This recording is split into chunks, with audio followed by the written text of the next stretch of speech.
أعوذ بالله من الشيطان الرجيم بسم الله الرحمن الرحيم إذ قال يوسف لأبيه يا أبت إني رأيت 11 كوكبا والشمس والقمر رأيتهم لي ساجدين قال يا بني لا تقصص رؤياك على إخوتك فيكيدوا لك كيدا إن الشيطان للإنسان عدو مبين. یہاں تذکرہ چل رہا تھا کہ یہودیوں نے کفار مکہ کو یہ اکسایا کہ تم حضور سے مسلمانوں کے جو نبی ہیں ان سے پوچھو کہ یعقوب علیہ السلام کی اولاد جو بنی اسرائیل کہلاتی وہ مصر میں کیسے منتقل ہوئی. چنانچہ اللہ تبارک و تعالیٰ نے پوری کی پوری صورت ایک بار میں اتار کے پورا واقعہ بیان کر دیا گیا. اس کی تفصیل بھی آئی کہ کیا کیا اس صورت کے اندر فوائد ہیں اور ہر انسان کو نمونہ اور نصیحت حاصل کرنے کے لیے وہ کسی بھی اسٹیج پر ہو کیسی ہی زندگی گزار رہا ہو اپنے لیے اس کو کوئی نہ کوئی نمونہ اس میں مل جائے. ایک بات یہ بھی آئی تھی کہ عربی زبان میں اس کو اتارا گیا اور وحدت کے لیے ضروری ہے کہ کوئی نہ کوئی ایک زبان ہونا چاہیے جس زبان میں قرآن کو اتارا گیا اور اسلام کا اصل منبع قرار پایا. عربی زبان کی جہاں بہت ساری خصوصیات ہیں، خصوصیت یہ بھی ہے کہ یہ تغیر اور تبدل سے محفوظ ہے. چنانچہ اور زبانیں ہر 200-300 سال کے بعد بالکل بدل جاتی ہیں. اگر آپ انگلش ڈکشنری لیں تو آج کی ڈکشنری شاید 100 سال پہلے کی انگلش کے لیے کام میں نہ آئے، یا وہ ڈکشنری جو 100 سال پہلے کی تھی وہ آج کام میں نہیں آئے گی. اسی طرح کسی بھی زبان کی آپ لغت لے لیں، ڈکشنری لے لیں، اگر پرانی لے لیں گے تو وہ نئی کے لیے ناکام ثابت ہوگی، اور اگر نئی ڈکشنری لیں گے تو پرانے الفاظ اس میں نہیں ملیں گے. لیکن عربی کا کمال یہ ہے کہ حضور علیہ السلام کے زمانے میں اور آج وہ اس انداز میں ہے کہ جو لغت آج کام کر رہی ہے ڈکشنری وہی اس زمانے میں، اور جو اس زمانے میں وہی آج. کچھ الفاظوں کا اضافہ ضرور ہوگا لیکن تبدل اور تغیر سے عربی زبان پاک یہ بھی خصوصیت حاصل. بہرحال یہاں جب یوسف علیہ السلام نے کہا اذ قال یوسف لابیہ یا ابتی، اے میرے ابا میں نے خواب دیکھا ہے کہ 11 ستارے ہیں اور سورج اور چاند یہ مجھے سجدہ کریں. یعقوب علیہ السلام نے فرمایا اے میرے بیٹے اپنے خواب کو اپنے بھائیوں کو بیان مت کرنا، کیونکہ وہ تمہارے خلاف تدبیریں کریں گے، پلاننگ کریں گے، تمہیں نقصان پہنچانے کی کوشش کریں گے.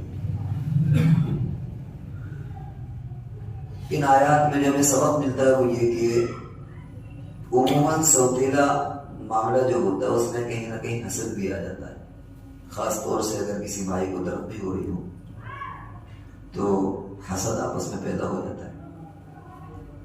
اور اس سے ایک سبق بھی ملتا ہے کہ ہمیں اپنی خوبیاں ایسے بندے سے نہیں بیان کرنا چاہیے، ایسی نعمتیں جس کے بارے میں ڈر ہے کہ شاید ہم سے حسد کرنے لگے.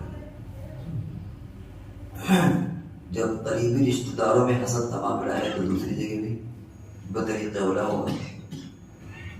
قرآن پاک میں اللہ تبارک و تعالیٰ نے ارشاد فرمایا وَأَمَّا بِنِعْمَتِ رَبِّكَ فَحَدِّثْ، کہ تم نعمتوں کا بھی اظہار کیا کرو، وہ چاہے مادی نعمت ہو، جسمانی نعمت ہو، کوئی اور نعمت ہو، لیکن یہ انہی لوگوں سے اظہار کرنا چاہیے جن کو خوشی ہو، آپ سے وہ جلے نہ. اور اگر وہ جلیں یا محسوس کرتے ہیں کہ ہمارے نعمت کے بیان کرنے میں اس کے اندر حسد پیدا ہوگا تو پھر اسی شکل میں آپ ان نعمتوں کو ان سے نہ بیان کریے. یہاں پر یہ بات بھی معلوم.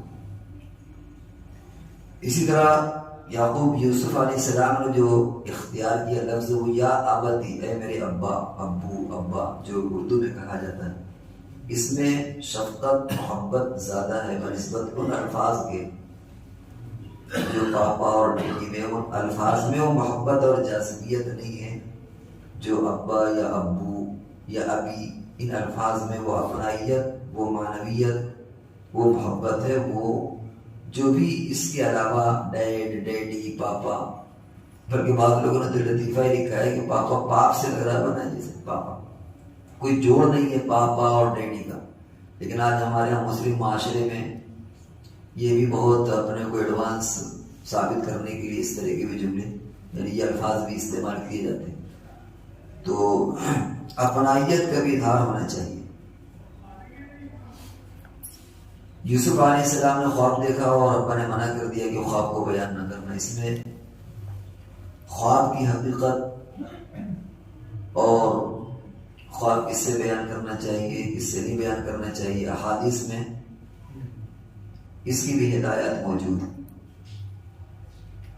حدیث میں آتا ہے کہ خواب نہ بیان کریں مگر یا تو جس سے آپ کو محبت ہو یا آپ کا خیر خواہ ہو، ہمدرد ہو، عقلمند ہو. ہر ایک سے خواب کو نہیں بیان کرنا چاہیے.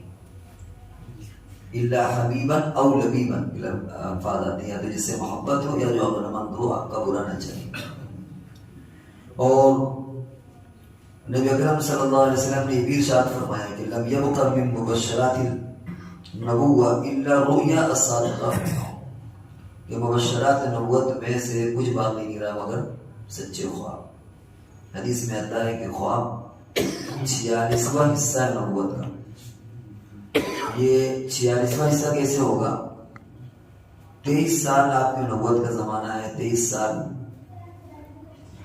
کو اگر آپ ڈبل کریں تو 46 ہوتا ہے. اور نبوت سے پہلے 6 مہینے آپ کو خواب، سچے خواب بہت آتے ہیں. تو یہ 46واں حصہ بنے گا. آپ کیلکولیٹ کریں اگر آپ، اس اعتبار سے اسے 46واں حصہ کہہ دیا گیا. اور حدیث میں بھی آتا ہے کہ خواب کے ذریعے بھی کسی بندے کی وہ بشارت دی جاتی ہے. کبھی وہ خود دیکھتا ہے اور کبھی اس کے لیے دوسرا بندہ خواب دیکھتا ہے. کبھی آپ خود خواب دیکھیں کہ میں حج کرنے جا رہا ہوں، کبھی آپ کے بارے میں دوسرا بندہ دیکھے کہ فلانے حج کرنے جا رہے ہیں. تو یہ بھی بعد میں بیان کریں کہ بھائی میں نے آپ کو دیکھا کہ آپ نماز پڑھ رہے ہیں، آپ حج کر رہے ہیں. تو یہ اس کے لیے خوشخبری کی بات ہوتی ہے.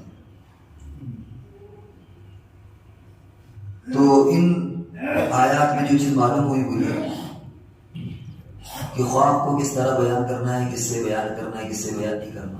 اور علماء نے یہ بھی لکھا ہے کہ خواب کا معاملہ بھی فتوے جیسا ہے. جس طریقے سے بغیر مسائل کے معلوم کیے بھی انسان فتویٰ نہیں دے سکتا، اسی طریقے سے اگر تعبیر معلوم نہ ہو تو آدمی کو معذرت کر لینا چاہیے، مجھے اس کی تعبیر معلوم نہیں. یہ بھی ایک مستقل فن ہے، اللہ جس کو عطا کر دے. یہ کوئی ایسا فن نہیں ہے کہ جو مدارس میں پڑھا جائے، بلکہ یہ من جانب اللہ کی طرف سے عطا ہوتا ہے. اور بڑا باریک فرق ہوتا ہے. جو اس فن کے ماہرین ہے وہ اس کو محسوس کرتے ہیں. چنانچہ بڑا مشہور واقعہ علامہ ابن سیرین کا کہ خواب ایک ہی دیکھا، تعبیر 2 طرح کی ہے. کچھ ایک صحابہ انہوں نے کہا کہ میں نے خواب دیکھا، فرمایا کہ تمہیں نفع ہوگا. پھر کچھ عرصے کے بعد ایک بندہ آیا، اس نے کہا میں نے خواب میں آگ دیکھا. پہلے والے میں آگ جو دیکھا، اس نے کہا میں نے آگ دیکھا ہے، تو فرمایا تم کو نفع ہوگا. کچھ عرصے کے بعد دوسرا بندہ آیا، اس نے کہا میں نے آگ دیکھا ہے، فرمایا تم کو نقصان ہوگا. شاگردوں نے پوچھا کہ ایک ہی خواب ہے، آپ نے تعبیر الگ الگ بتائی. فرمایا کہ پہلے جس بندے نے خواب دیکھا تھا وہ سردی میں اس نے آگ دیکھی تھی، اور سردی میں آگ سے محبت ہوتی ہے، آدمی تاپتا ہے آگ میں.